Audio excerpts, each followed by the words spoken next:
Hey everyone, my name is Felix. On Monday nights I give Paco Ŝako my Twitch channel. I explain the game rules, I show some puzzles, and often I play a game with Raymond. Now, I'm gonna analyze in this video the game we played last Monday. If you want to know more about the game rules, please look up some videos online. But for this video, I'll just show the game we played last Monday. So Raymond plays with white and I play with black. And in the beginning, we just developed some pieces. The knights are played forward and the bishops are played forward. And now, after this move, you'll see the first union being created. So white creates a union with the black pawn. So now you see here, there's a union. The two pieces are together on one square. After this union is created, both players can keep on playing with the union.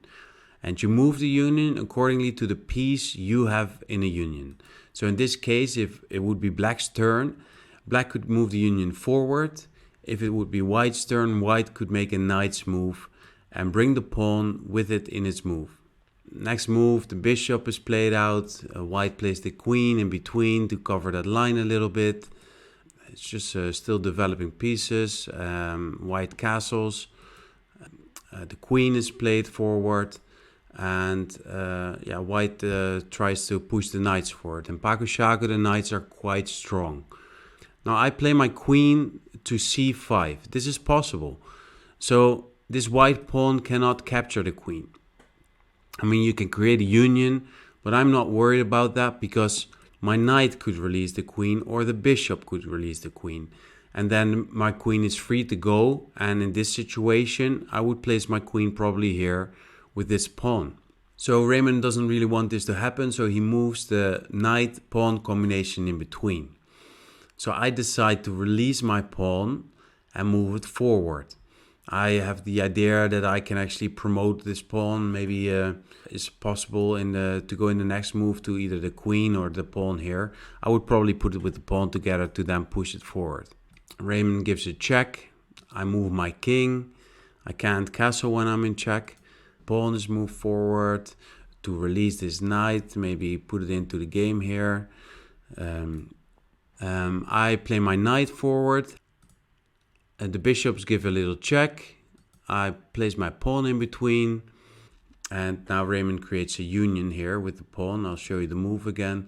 The pawn-queen combination. And with that, he opens up this line. Maybe in the next move, he could give a check. And then bring the queen in, and the queen is also covered kind of by the rook here on d1. By creating this union with the pawn, he gave me the opportunity to actually release my queen, and the bishop basically opens up the line with this move and place my queen here on a3 to give a check. Now, obviously, he cannot move the king aside because my queen will basically step in here and that would be a win. So now Raymond defends by playing the knight in between to cover this line. So I move my king because I basically want to get my knight into the game. And now Raymond moves his pawn forward. So he moves his pawn-bishop combination, and now my bishop is gone from a black square, which was nicely in contact with my queen, onto a white square. I do have two bishops now on a white square. So the two black bishops are on a white square, which is not too bad. I release my bishop and place it here. Cover this line a little bit so I can maybe place my knight into the game. In this situation, Raymond likes to get this pawn out of position. Just play it away because it's still a threat here. So he creates a union with the queen. So I get my knight to release the pawn and there create a union with the knight.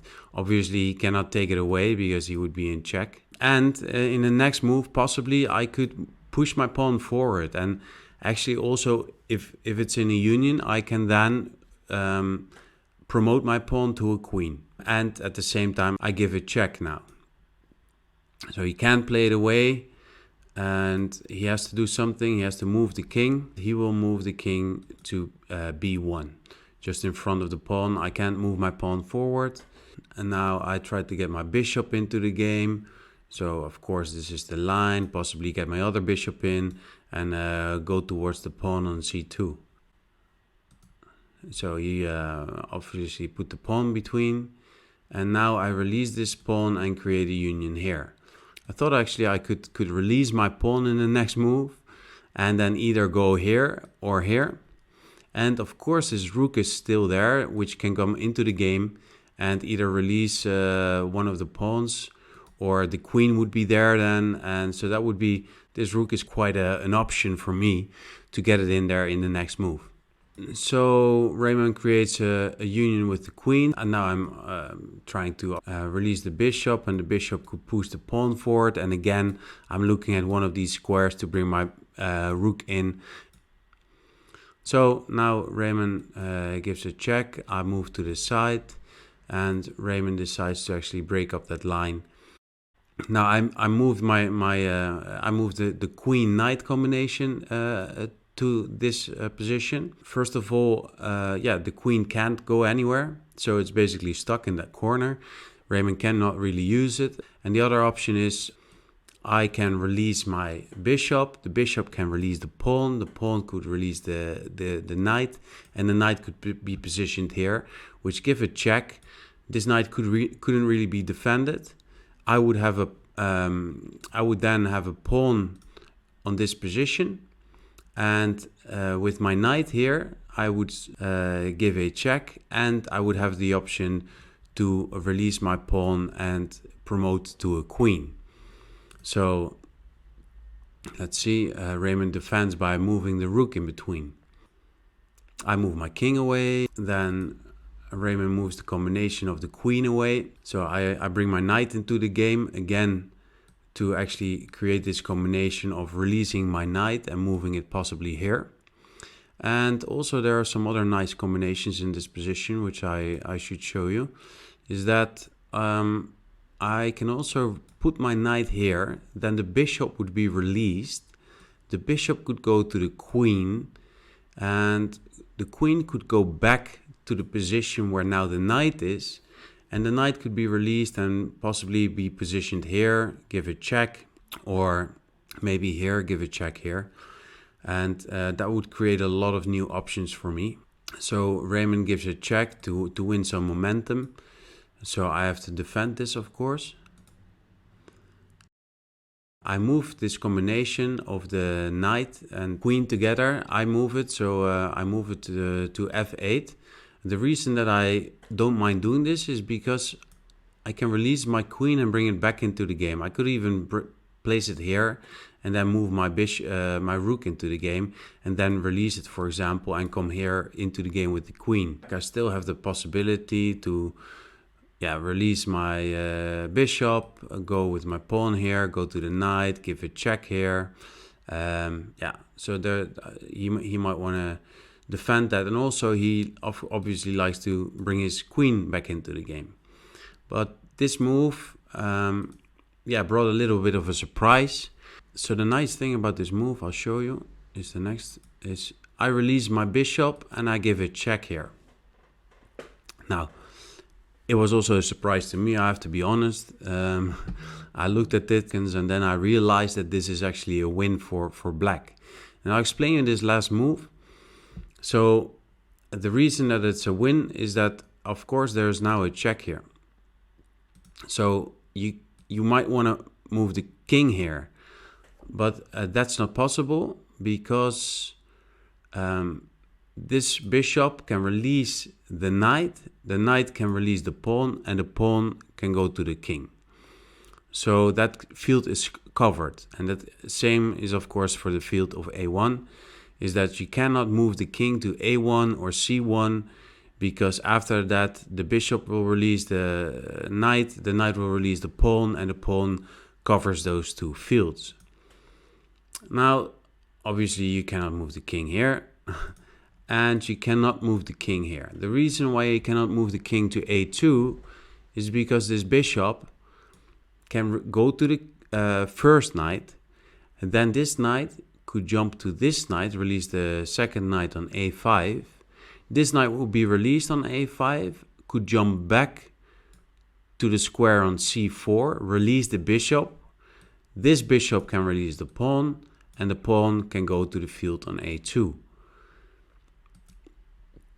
So also the king is not able to go to one of these fields. Now the other option is to put something in between. But yeah, I can just show you. Sometimes there's a nice combination which you can make, and you can release a piece somewhere and then put that piece in between. So basically Raymond would be looking for a piece which can be in between here. You can sometimes move a combination in between, but that's not possible. And of course you have to be careful what kind of combination, because if you put a pawn there, a black pawn in between with a white knight, for example, I can release the pawn and go to the king, obviously. But there's no piece which actually can go into in between. Now the third option with a check is you can maybe create a union with the piece. So if this piece is not covered by another piece of mine, then there's the option to play the rook here. By doing that, moving this rook here to d3, you create a new combination because this square on d5 is now opened. This square where the rook was is now opened, and it's opened for my bishop. So now my bishop can come in here. This bishop can step into the loop of the knights. The bishop can be released again, and it can go to the king. So this was the last option. Option 1 is move the king. Option 2 was put a piece in between the piece that gives check and the king. And 3, create a union with the piece which gives check.